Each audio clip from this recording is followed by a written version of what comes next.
जय हिंद दोस्तों, क्या हाल चाल। मस्त एकदम। तो आई होप सब बच्चे जो हैं खुशी से खेल रहे होंगे और ज़्यादा मोबाइल ना चलाकर थोड़ा बहुत पढ़ाई कर रहे होंगे। ठीक है, तो कल का जो लेक्चर था फ़ोन में स्टोरेज की कमी और गरीबी को देखते हुए वीडियो अपने आप बंद हो गए दोस्तों। लेकिन हम यहाँ पे बता रहे थे आपको, तो हम यहीं से स्टार्ट करेंगे। उससे पहले आपने कल वाला लेक्चर देखा या नहीं देखा, और अगर देखा तो कितने ध्यान से देखा, उसके हिसाब से हम यहाँ पे कुछ क्वेश्चन पूछेंगे। और अगर आपने उन क्वेश्चनों में से एक क्वेश्चन भी अगर आपने गलत किया, इसका मतलब है कि आप अपने जो लक्ष्य है उससे 3,97,0878 मील दूर हैं। और उसको पूरा करने के लिए आपको अभी 5,000 अरब करोड़ न्यूटन का बल और 3,09,97,277 जूल की कार्य करना पड़ेगा। ठीक है, तो जोक सपाट, ठीक है, फालतू की ख़राब चीज़ें करना बंद करते हैं और आते हैं कल के रिवीजन में। तो कल मैंने कुछ चीज़ें बताई थी आपको, तो उनमें से मैं पहली चीज़ आपसे पूछता हूँ। ठीक है, पहली चीज़ आपसे पूछता हूँ कि ज्योग्राफी शब्द किसने दिया था। ज्योग्राफी आपका रिवीजन करते हैं बहुत जल्दी। ठीक है, ज्योग्राफी शब्द किसने दिया था, तो जल्दी बताएंगे। आ गया होगा सभी बच्चों ने बिल्कुल सही जवाब दिया है, एराटोस्थनीज। ठीक है, सबसे पहले ज्योग्राफी शब्द जो दिया था वो किसने दिया था, एराटोस्थनीज ने दिया था। ठीक है, दूसरा क्या बोलते हैं उसे, सोलर सेंट्रिक मॉडल किसने दिया था। मतलब किसने कहा था कि जो सूर्य है वो सोलर के बीचों बीच में है। किसने कहा था कि सूर्य जो है वो सूर्य है जो है वो पूरे मतलब बीच में है, अर्थ घूमती है। किसने कहा था, सबसे पहले कोपरनिकस ने। ठीक है, कोपरनिकस ने। इसकी वजह से उनको क्या दी गई थी, फांसी दी गई थी। ठीक है, फिर मानचित्र किसने बनाया था, मानचित्र बताएंगे। सबसे पहले मानचित्र किसने बनाया था, मानचित्र बच्चों, मानचित्र मान की जो चित्र बनाया था उस वो था, उनका नाम था एनेक्जिमेंडर। ठीक है, रिवीजन है। ठीक है, जल्दी करा रहे हैं। मानचित्र के बाद ग्लोब किसने बनाया था, मार्टिन बेहम। ठीक है, मार्टिन म नहीं है, ठीक है, न है बच्चों। ये राइटिंग बहुत ही बेकार हमारी, क्या करें दोस्तों। मार्टिन बेहम, क्योंकि ये माना गया है जो लोग बुद्धिमान होते हैं उनकी राइटिंग अच्छी नहीं होती है। ठीक है, इसलिए मेरे को अपनी राइटिंग में बिल्कुल भी शर्मिंदा नहीं है। ठीक है, तो ग्लोब का निर्माण मार्टिन बेहम। आधुनिक भूगोल का पिता, भूगोल का बाबा मतलब गढ़वाली में बाबा बोलते हैं बच्चों, पिता बोलते हैं, भूगोल के पिता। ठीक है, अब बाबा पिता नहीं, भूगोल के पिता कौन थे, अरे अब कौन है पिता, क्या नाम है उनका यार, हमबोल्ट। ठीक है, हमबोल्ट। ठीक है, और क्या पढ़ाया था, और पढ़ाया था मैंने एस्ट्रोनॉमी और कॉस्मोलॉजी के बीच में डिफरेंस। तो क्या बोला था, कॉस्मोलॉजी में इस यूनिवर्स के मतलब इस यूनिवर्स के रहस्यों के बारे में सुलझाया जाता है, जबकि एस्ट्रोनॉमी में इस यूनिवर्स के वो क्या है, ये स्टार्स, इनके पिंड, इनके जो वो होते हैं टेलेस्टियल बॉडीज़ जो होती हैं उनके बारे में बताया जाता है। ठीक है, तो ये है कॉस्मोलॉजी और किसके बीच में, एस्ट्रोनॉमी के अंतर। ठीक है, और क्या बताया था, स्टार के फॉर्मेशन बताया था। स्टार के फॉर्मेशन में मैंने क्या कहा था कि H2 से किस में चेंज होता है, हीलियम में। ये क्या होता है, नाभिकीय संलयन या विखंडन, ये होता है संलयन। ठीक है, ये होता है संलयन। फिर क्या कहा था कि एक और वो बाद में बताऊंगा। ठीक है, तो और क्या कहा था कि किससे होता है इनका निर्माण, गैसों से तारों का निर्माण क्या होता है, गैसों से होता है। फिर टेम्परेचर और प्रेशर क्या होता है, इंक्रीज होता है। सबसे पहले क्या होता है, रिवीजन करा देते हैं। देखिए, सबसे पहले दूर होते हैं पार्टिकल, फिर क्या आते हैं, नज़दीक आते हैं, इनको बोलते हैं हम नेबुला में क्या होता है, हाइड्रोजन से हीलियम अभी बनना स्टार्ट नहीं होता है, लेकिन हाइड्रोजन हीलियम इसमें प्रेजेंट होते हैं। ठीक है, यहाँ पे फिर टेम्परेचर जो होता है वो इंक्रीज़ करता है, प्रेशर क्या होता है, इंक्रीज़ करता है। उसके बाद हमारा क्या बनता है, स्टार बनते हैं। स्टार में क्या बनता है, हाइड्रोजन से हीलियम होता रहता है। ठीक है, हाइड्रोजन से क्या होता है चेंज, हीलियम में होता रहता है। फिर स्टार्स भी क्या होते हैं, रेड दानव, लाल दानव बनते हैं। लाल दानव क्यों बनते हैं, क्योंकि इसमें जो होते हैं ईंधन मतलब हाइड्रोजन खत्म होने लगता है, आदमी खत्म होता है, तो ये अंदर से ईंधन लेना शुरू करता है। अंदर से लेना शुरू होता है तो अंदर वाला पार्ट क्या होता है, अंदर आने लगता है, और बाहर ग्रेविटी कम होने की वजह से एक्सपेंड कर जाता है। हमारा अभी जो सन है 5 अरब साल बाद इस वाले कंडीशन में हो जाएगा, इसे बोलते हैं लाल दानव। ठीक है, लाल दानव के बाद क्या होता था, लाल दानव के बाद दो कंडीशनें थी। अगर सूर्य से छोटे तारे हैं वो क्या बनते हैं, श्वेत वामन बनते हैं और श्वेत वामन के बाद काला वामन बन के ख़त्म हो जाते हैं, ठीक है। लेकिन अगर सूर्य से 1.4 से ज़्यादा बड़े स्टार्स हैं वो अभिनव तारा बनते थे, ठीक है। यहाँ पे बनते हैं अभिनव तारा, अभिनव बिंद्रा नहीं, अभिनव तारे। और अभिनव तारों में क्या होता था, सुपरनोवा विस्फोट होता था। उसके बाद ये बनते थे न्यूट्रॉन। न्यूट्रॉन तारे इनको क्यों बोला गया, क्योंकि यहाँ पे क्या होते हैं, अरे क्या बेकार राइटिंग है। न्यूट्रॉन क्यों बोला गया, क्योंकि यहाँ पे जो होते हैं प्रोटॉन और इलेक्ट्रॉन मिलकर के बना देते थे, न्यूट्रॉन बनाते थे। और अगर ये 1.4 और 3 के बीच में हैं तो न्यूट्रॉन में स्टेबल हो जाते थे। लेकिन अगर 1.4 और 3 के बीच में नहीं है, ठीक है, लाइट थोड़ा कम हो रही है, ये अब सही है, ठीक है। 1.4 और 3 के बीच से बड़े हैं तो यहाँ पे बनते थे विश्व के सबसे खतरनाक प्राणी ब्लैक होल, जो कि सभी चीज़ों को क्या लेते हैं अंदर। इनकी डेंसिटी बहुत खतरनाक होती थी। न्यूट्रॉन के प्रकार बताए थे पल्सर, ठीक है, बाइक वाली पल्सर नहीं, घूमने वाली पल्सर। तो ये ऐसे तारे होते थे जो बहुत बहुत तेज़ी से और एक्स रेज और गामा रेज को इमिट करते थे, ठीक है। तो आई होप आपको ये समझ में आ गया होगा। तो इन्हीं से रिलेटेड कुछ क्वेश्चन थे, ठीक है। तो मैंने कहा था कि हाँ, तो विस्फोटक तारा, इनमें से कौन सा तारा क्या है, विस्फोटक है, जल्दी बताएंगे। विस्फोटक तारा कौन सा है, विस्फोटक तारा बोलते हैं अभिनव तारा, ठीक है, अभिनव तारा। ईंधन समाप्त कौन से तारे में हो जाती है, ईंधन समाप्त, ईंधन समाप्त कौन से तारे में हो जाती है, लाल दानव तारे में, लाल दानव। कुछ बच्चे बोलेंगे कि आपने तो कहा था यहाँ पे हो जाती, यहाँ पे ख़त्म हो जाती है लेकिन पूरी नहीं होती है, कम हो जाती है। इसलिए कम हो जाती है तो वो क्या करता है, अपने उसको अंदर लेना पड़ता है। तो यहाँ पे भी ईंधन कुछ रहता है तो वो क्या बनता है, लाल दानव बनता है। लेकिन जब बिल्कुल ही ईंधन खत्म हो जाता है तब वो श्वेत वामन, ब्लैक वामन, अभिनव तारा, न्यूट्रॉन तारा और ब्लैक होल बनता है, ठीक है। तो समझ आ गया, ईंधन समाप्त, ठीक है। और काला वामन का दूसरा नाम है बच्चों, काला वामन। काला वामन का नाम है मृत तारा। अब ये बच्चों कुछ भी पूरे ब्रह्मांड में ऐसे ही घूमता रहेगा कल्लुओं के जैसे, तो इसका कोई भी प्रभाव नहीं पड़ेगा, ठीक है, काला वामन, ठीक है। पल्सर के साथ एक और होता है क्वेसर, ठीक है। क्वेसर वो तारे होते हैं जो क्या होते हैं, चुंबकीय तरंग निकालते हैं, ठीक है। तो क्वेसर और पल्सर की एक खूबी है, क्वेसर और पल्सर ये क्या निकालते हैं, इलेक्ट्रोमैग्नेटिक वेव्स, ठीक है। इलेक्ट्रोमैग्नेटिक मतलब चुंबकीय तरंगें, ठीक है। और माना जाता है कि प्रकाश की उत्पत्ति कहाँ से होती है, प्रकाश की उत्पत्ति होती है कहाँ से बच्चों, सूर्य से नहीं, वॉर्म होल से, वॉर्म होल। प्रकाश माना जाता है कि वॉर्म होल से निकलता है और ब्लैक होल में जाता है, ठीक है। क्योंकि देखिए, आप अगर एक चीज़ कभी आपने नोटिस किया होगा तो लाइट खुद ही खुद क्यों चल रही है। देखो, एक चीज़ है कि किसी भी चीज़ को चलाने के लिए सबसे पहले हमें फोर्स और वर्क की ज़रूरत पड़ती है, जबकि लाइट एक ऐसी चीज़ है जो सदियों से खुद ही चलती आ रही है। ऐसा क्या रीज़न है कि सदियों से जो लाइट है वो खुद ही चल रही है, जबकि इसका पीछे कारण है कि जो लाइट होती है वो वाइट होल से निकलकर ब्लैक होल से अपनी ओर अट्रैक्ट कर रहा है, इसलिए वो लाइट चल रही है, ठीक है, बजाय कि खुद ही नहीं चल रही है। ऐसा माना जाता है कि खुद ही लाइट चल रही है, लेकिन ऐसा नहीं है, क्योंकि वाइट होल से इसकी उत्पत्ति होती है और यह एंड कहाँ पे कर जाते हैं, ब्लैक होल में, ठीक है। तो लाइट का खुद ही चलना एक स्वतंत्र घटना नहीं है, ठीक है, मतलब खुद ही लाइट नहीं चलती है, ठीक है। एक क्वेश्चन आप सभी बच्चों के लिए, जो भी बच्चे थोड़ा सा भी साइंस में ध्यान देते हैं, ठीक है, मेरा एक क्वेश्चन है, ठीक है। अगर किसी भी बच्चों का इसका आंसर आता है, क्योंकि मेरे को तो नहीं आता है, किसी भी बच्चे या किसी के भी अध्यापक को ये आंसर आता हो तो कृपया करके कमेंट सेक्शन में बताएं, ठीक है।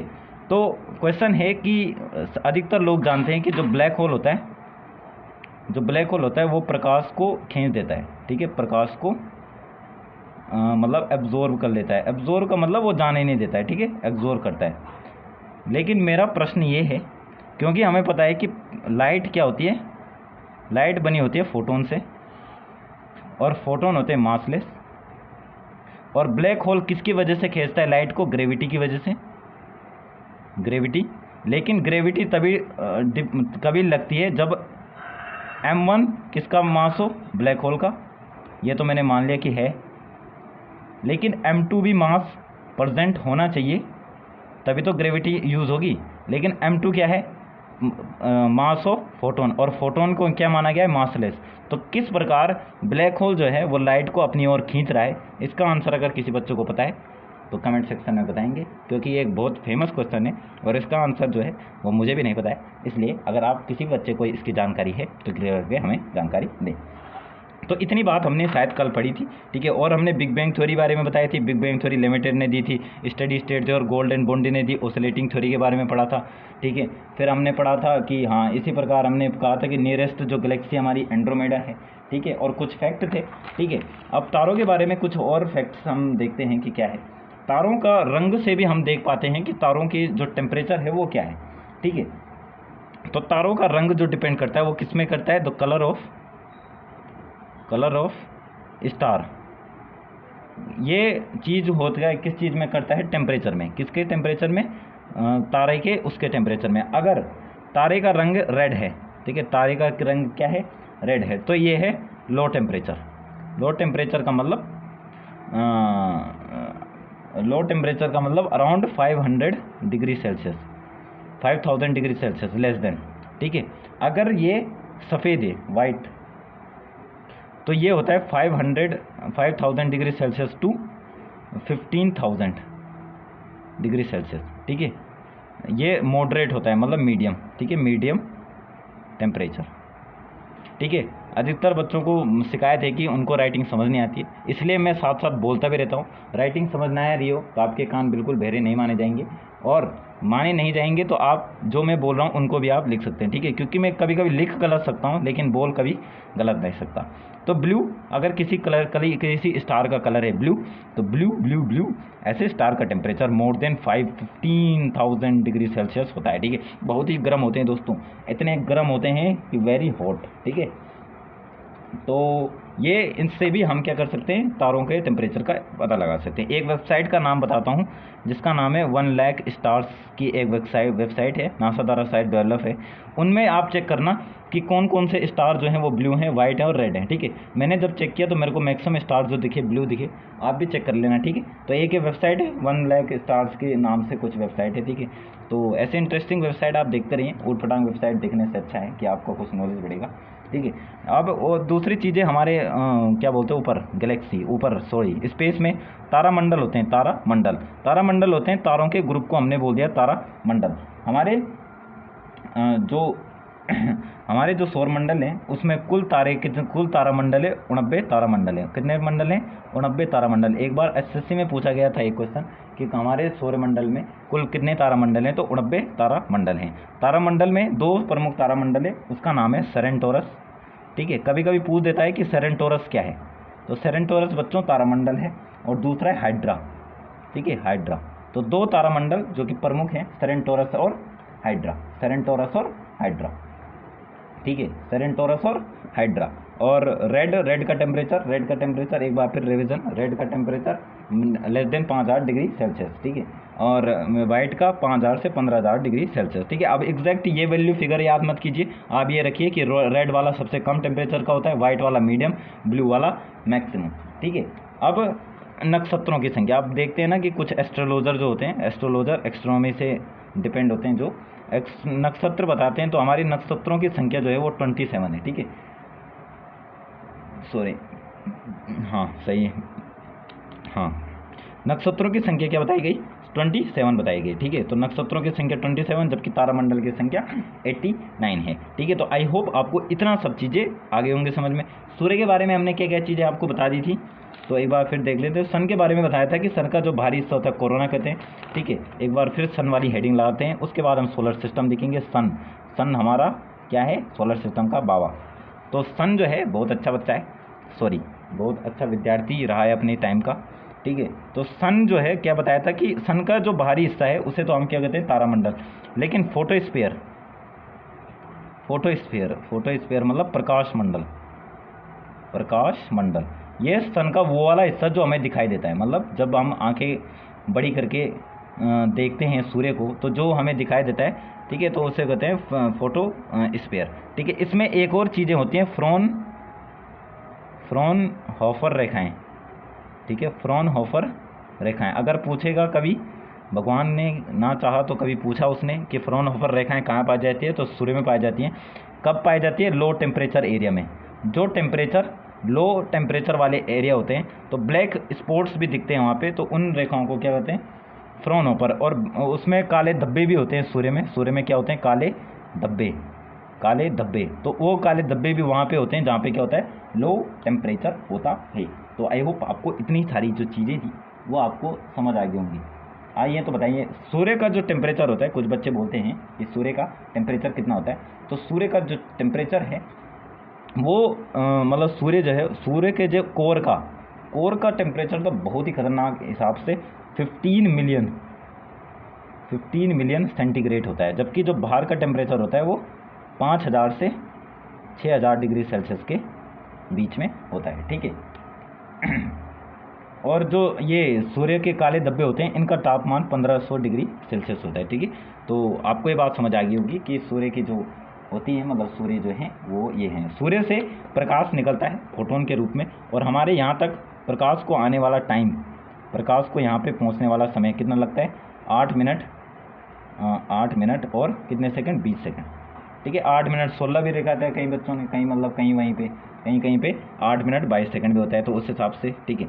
अब जो सूर्य है वो सूर्य भी अपने गैलेक्सी का चक्कर लगाते हैं, जिस गैलेक्सी को हमने कहा था क्या, दुग्ध मेखला या मिल्की वे, तो पूरा गैलेक्सी का चक्कर लगाने में उसे लगते हैं 22.5 करोड़ वर्ष, और इसी वर्ष को हम बोलते हैं कॉस्मिक ईयर, ठीक है। तो कोई पूछेगा कॉस्मिक ईयर कितने वर्षों का होता है, तो 22.5 करोड़ वर्षों का होता है हमारा कॉस्मिक ईयर, ठीक है।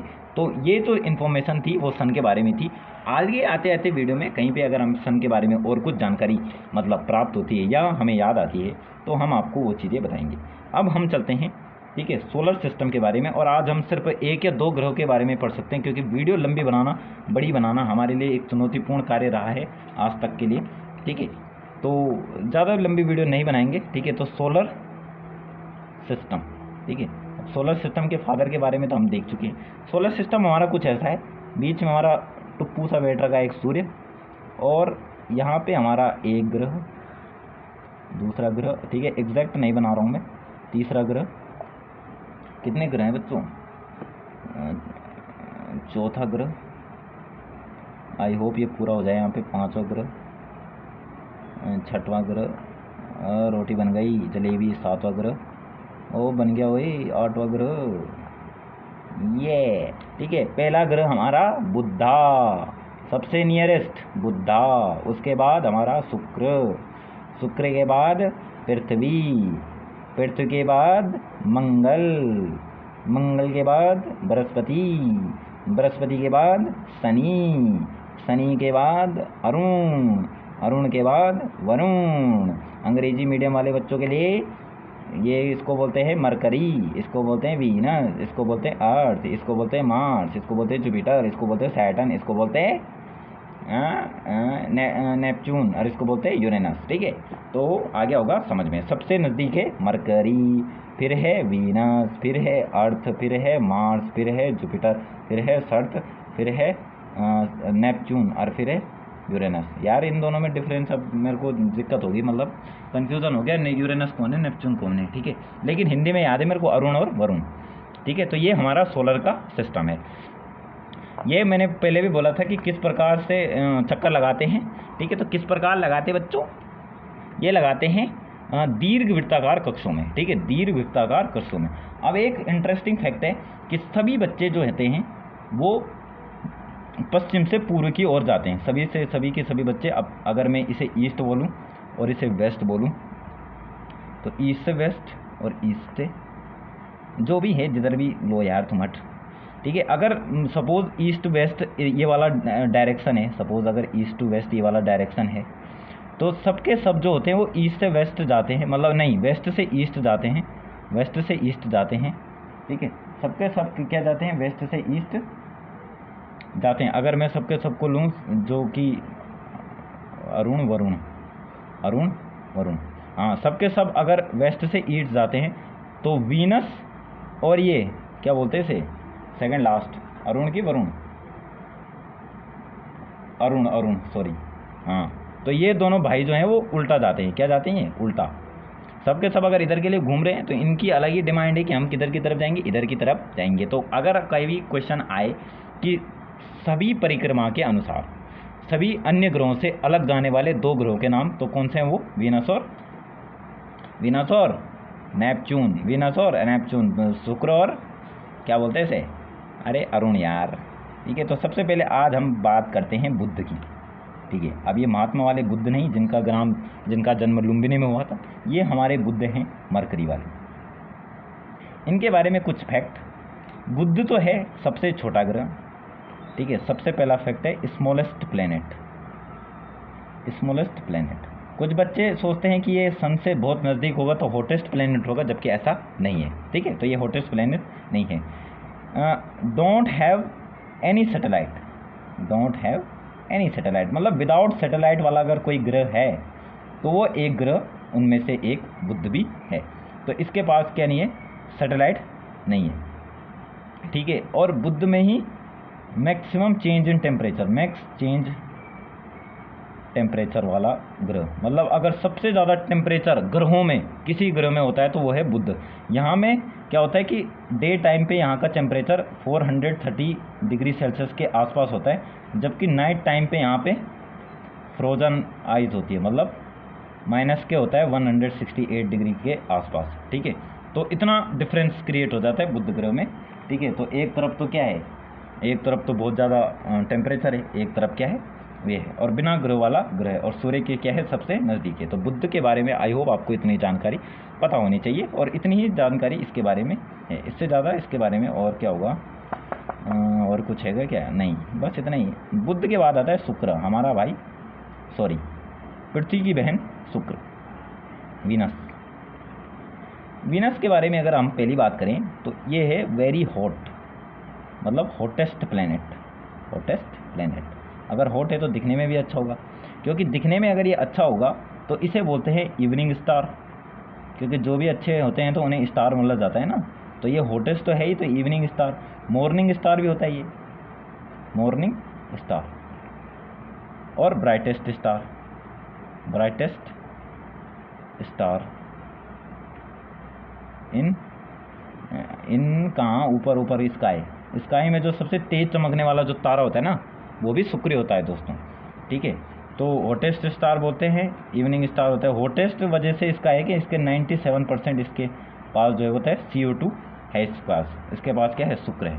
ये भी है, ये भी दूसरा ऐसा ग्रह है जिसके पास नो सैटेलाइट, मतलब एक भी इसके पास सैटेलाइट नहीं है। सैटेलाइट की स्पेलिंग चेक कर लेना, ठीक है।